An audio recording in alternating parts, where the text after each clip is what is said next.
This is Kelly, and you're listening to Vote Her In, a collaboration of two broads talking politics and author Rebecca Sive, where we look at the movement to elect our first woman president. Today's guest is Karine Jean-Pierre.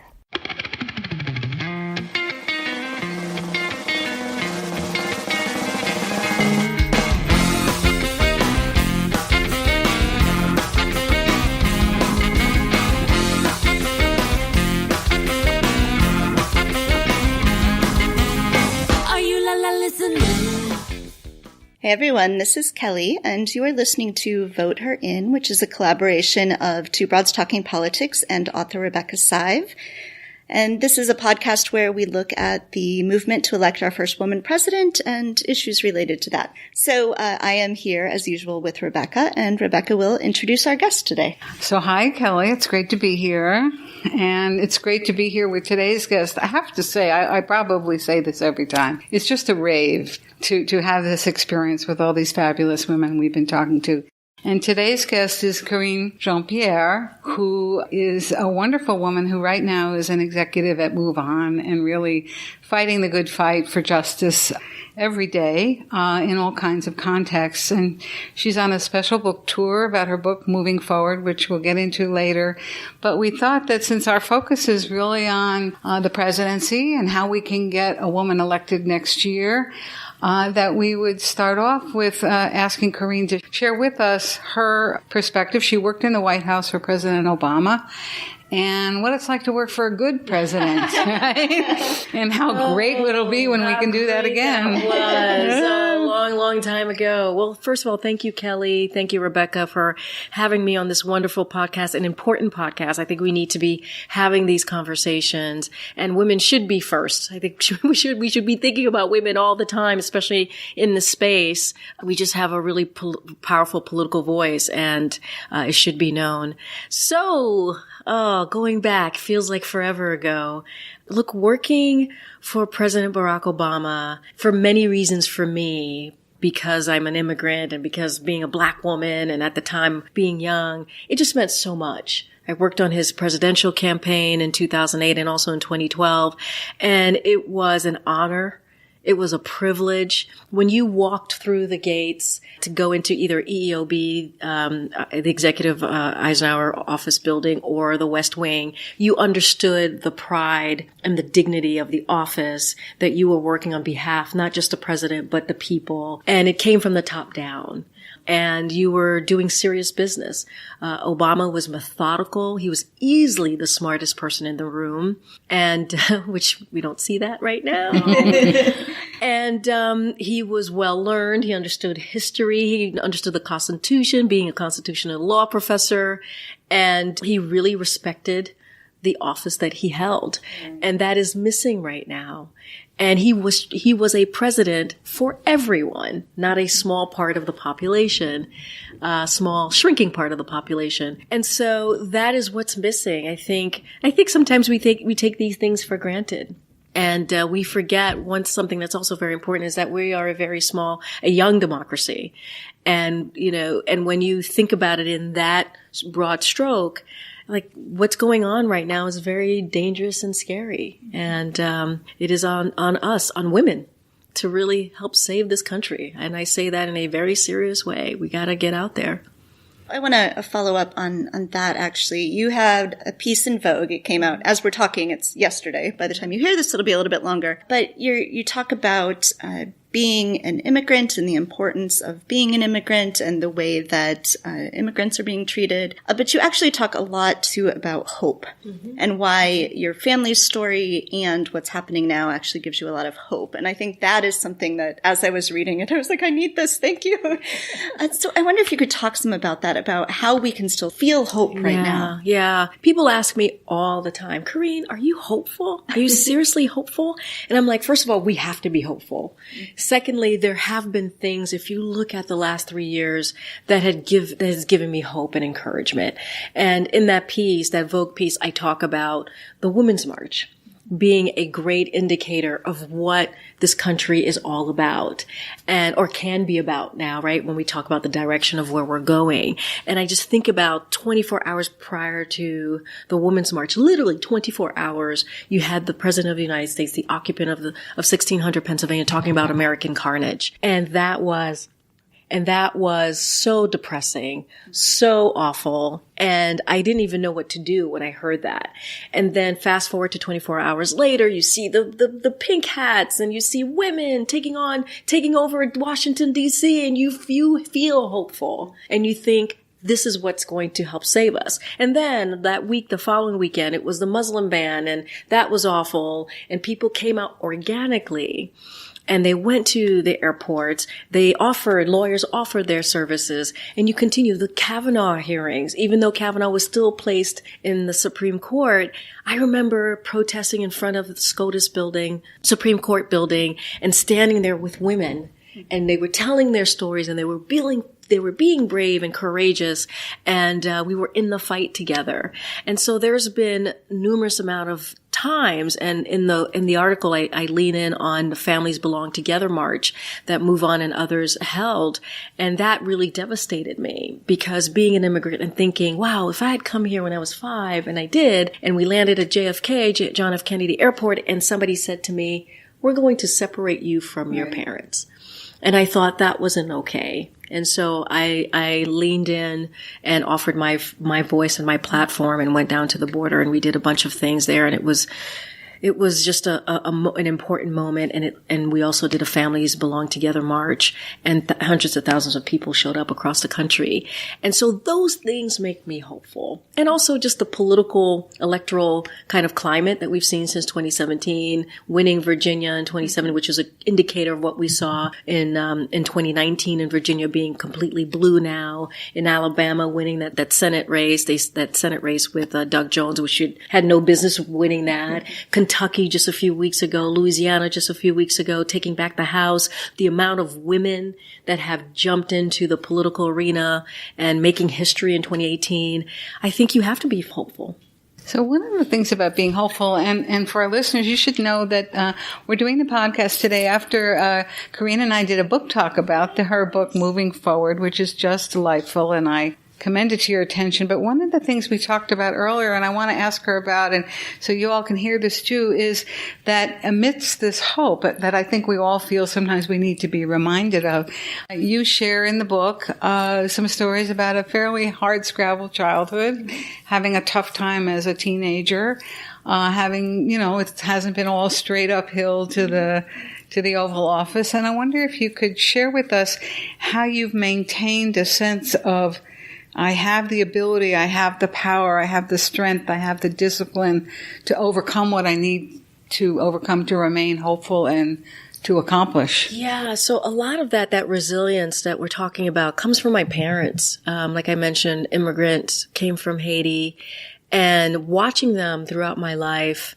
even now till today, getting knocked down and having to get back up, being taken advantage of, and working so hard, 6-7 days a week. My dad, a New York City cab driver, my mom, a home health care aide, living check to check, and having to see that day to day taught me what life kind of was all about, but what it meant to kind of persevere and to stand up and to keep going and to, yes, life will knock you down, but you have to get back up.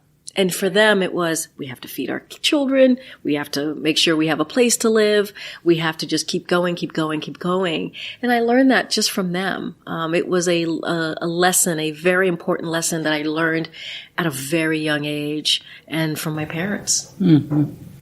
How do you sort of take those lessons then? I know you have a daughter. I believe she's 5. Yep, she is. I have a 5-year-old and 8-year-old myself. I love her tremendously. She's fantastic. So I always like to ask other parents who are in politics sort of what your approach is to being in this political moment where we're trying to have hope, but there's a lot of ugliness. And how we raise kids to do, the way that your parents sort of helped you figure out how to have agency, like how we should be taking those lessons and passing them on to our children? Yeah, I have to say raising Soleil, that's my daughter who's 5, has been a great life lesson for me. Becoming a mom, great life lesson for me.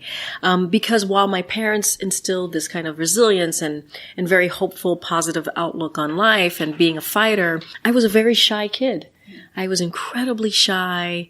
Didn't, always had to fight to get that confidence, all the time. I was teased. And I think that's why my parents really stepped in and tried to give me encouragement. But still, when you're teased at school, you're teased at school. It's hard for your parents to save you from that. And so raising Soleil, me and my partner, we were both very mindful and intent. We make sure that she feels like she has a voice and can be independent and share her feelings. We're very big on her using her words and being able to communicate with us. We want to give her confidence. We're always building up her confidence and we tell her, you can be president one day. Like I've been telling her that since she was a baby. And my partner's like, oh, come on. She's a baby. And I'm like, no. And I would tell her, you could be president one day. And it is things that boys hear all the time. They hear that all the time. We don't tell our girls that. And so that is the kind of the parenting that we have been doing. And she's this really independent, verbose young person, and she speaks her mind.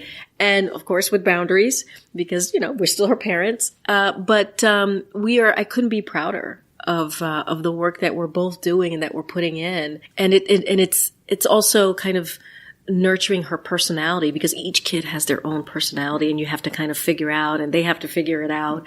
And so it's nurturing that and letting her be okay with who she is. So one of the things you talk about related to this idea of being a child and growing up and developing confidence is the importance of sports. Mm-hmm.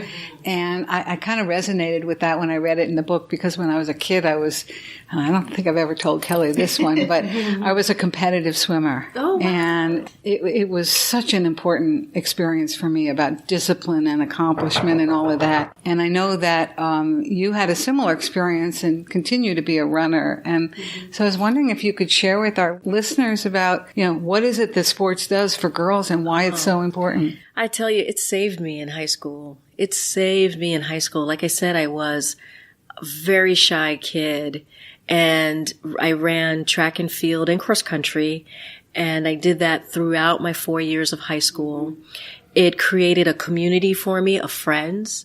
It gave me confidence because it's an individual sport as well as a team sport. So you're getting those awards. You're becoming the best at what you do, of whatever your race is or your competition is. And it's safe.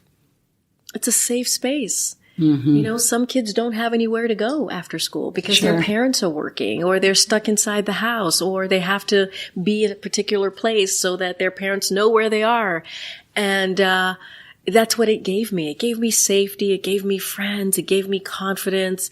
And it was an experience that I hope my daughter gets to have and other kids get to have. I talk about a funny thing in the book that really mattered. So when I became very good at the sport, at track and field and cross country, and they do this thing on Mondays after a track meet. The principal or whoever is in charge of doing this, I can't remember right now, they go on the PA and as they're announcing the day's events for the school, they talk about the different sports. And if you won your meet or your race, your name gets called. And the sense of pride was everyone in the school has now heard how great you did this weekend in this particular race.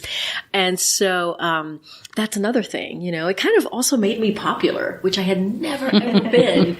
And in a good way, in a good, healthy way. And and all of those things that I learned about the sport has given me a path to even my adulthood. I eat healthy. I'm very conscious of working out now and making sure that I take care of my body. And that all comes from running in high school. So we've talked some about family and the importance of family as role models, but I wonder if you could talk too about professional mentors and people who've helped you along the way. I certainly don't come from a political family myself, and so finding people like Rebecca who have a little more experience in this has been really helpful. So talk to us some about that and finding those people in your life who can help you. Let me tell you, being a mentor is such a key key part of helping someone develop, especially young people. And if you can be a mentor to someone, please do that. It is a great way to kind of give back to someone who really needs it. For me, I talk about in my book about how I got into politics. It wasn't something that I thought about when I was in high school. I was not part of a political club, was not a legacy kid, was not thinking, oh, one day I'm going to be in politics or run for politics. I didn't get into it until my mid-20s when I was in grad school. And in grad school, I had these wonderful mentors who helped me set that path forward for me. And one of them was David Dinkins, the first African-American mayor of New York City. He was teaching at the school that I was getting my graduate degree from, Columbia University School of International Public Affairs. And I met this amazing, fiery, wonderful professor, Esther Fuchs, who was a professor at Barnard and also at Columbia. And they were both, very much involved in politics, clearly. And, they said to me, you should, if you want to make a change, if you want to change lives, because at that point, I was not sure what I was going to do, and I'd gone to Haiti for the first time, and I got back. I was like, all right, I want to do something. I want to make a change. And they suggested, they're like, you could be part of policymaking, be part of legislation, creating legislation. Maybe you will run one day. And so it was the best advice that I got. And they've been mentors to me throughout. They're very prominent in my book. And I appreciate the support that they have given me, not just telling me to go into politics, but throughout. And so having their mentorship, I don't know if I would have ended up in the White House without them. One of the things about mentorship, and in my case, it was the first African-American mayor of Chicago, Harold Washington. And I can tell you a Harold David Dinkins story, actually, probably offline at this point. But one of the things that many of us who were mentored by Mayor Washington learned, and he used to say this, was politics ain't beanbag. And he also was very clear when he sat behind that big desk on the 5th floor of City Hall, and he asked you to come in to see him. But, it was not a relationship of equals. And of course, he knew things we didn't know and had to make decisions we were never going to have to make. Right. And so I wonder if you could talk a little bit about that idea of not only the mentor really giving to you, but at least I would say, you listening to that mentor, respecting the executive responsibility that person has. And in that context, because we're focused on electing a first woman executive, right? A first woman president. If you could talk a little bit about your idea of executive political power and how you see it. Yeah. Wow. That's a powerful question. I mean, it is, like you said, it's executive power. And for the elected officials that I've worked with, you really learn that very clearly. They are, I was talking about Barack Obama, the president, and how methodical he was. Mm-hmm. And the reason why is he knew, as commander in chief, as the president for the country, for everyone, there were decisions that were weighing on his shoulders that he had to make. And yes, we worked for him, and we basically pushed forward his platform and the people's business. But the decisions ended with him, right? He's the one that made the final decision. We helped, give him the information and the research that he needed, but he made that final. And you see that for every elected official that I've worked with. You see the struggle. Clearly, being the president is at the top of that level, but you see that and you learn. Like I think one of the things that people used to tell me all the time when I worked for Obama is like, oh, you're so even keel. You guys are just like Obama, because you take that on. It comes from the top. What we're doing here in the middle or at the bottom comes from the guidance that we're getting at the top. And you take that with you. And I really do feel from some of the best people that I've worked for in the political arena, I see myself, right? The methodical thinking, the really being purposeful and intent, watching how you speak, being careful about decisions that you make. And it really goes a long way, for me in my current situation and where I am today in my career. So I've been lately very sort of reflective, perhaps overly optimistic that, a year from now, things will look a lot brighter. Yeah. But as organizers, how do we sort of keep going then after the 2020 election? Yeah, it's so funny. Someone at one of my book events in Atlanta, it was the last question that I got, and this woman stood up and she said, will things really change even if there's a Democrat in office after 2020? And I thought about it, and she made such a good point. And I've been processing it since she asked. And I thought, we're so focused on, we got to get him out. We got to get him out. We got to get him out. 2020, November 2020, that I don't think there's been a conversation about, well, what happens? What happens after 2020? And that's a good conversation to be had, because there are two things. If he gets reelected, what does that mean for our advocacy? What does that mean for what we do? And that's a real conversation to have. And if we do get a Democrat, whoever that is, hopefully, we're trying to elect women, what does that mean? And my answer to her was, I said, you're making a really excellent point. And the fight doesn't end if we get a Democratic president. We have to continue to push to build that movement to make sure that things are getting done, because the damage that has been done in the last 3 years are so major, are so big, that incremental change is not the way we're going to get back. We're going to have to force that person to make big, bold changes. Domestically, foreign, our allies, they're not going to trust us. It doesn't matter if we elect a saint. They're going to be like, oh no, we don't know. We're like, what is up wrong with you guys after what you've done to us the last 4 years? So it's going to be a lot of work for that president. And we are going to have to hold their feet to the fire and push them and make sure that we are being heard. And it's probably going to be a tougher fight this time next year on how we're moving the country forward. Yes, hopefully we'll have a successful election and we'll take our country back, but there's a lot of work that needs to be done. I mean, there was an article that I read where there's like over 100,000 foster kids now, or kids that have no home because of the separation at the border. Right. Like, how do we fix that? How is that going to be fixed? Right. And speaking of that work and how these enormous problems are going to be remedied, we're going to think positive about this, or at least for this point in the conversation. And because there is so much to do, and because we do also have this real opportunity to elect a woman, remember, we've never, ever been in this position with 3 very well-qualified women on the Democratic side. Could you talk a little bit about that agenda for our listeners, who I think are predominantly women, predominantly activists? So how do we tackle our issues? How should we talk about them? If you were sitting there and advising her, whoever her, what would you say to her about speaking to the women who will have elected her? Yeah. And that's the thing, women are going to have such a powerful role in electing the next president. Exactly. We will be the deciding factor, full stop. We will be the deciding factor.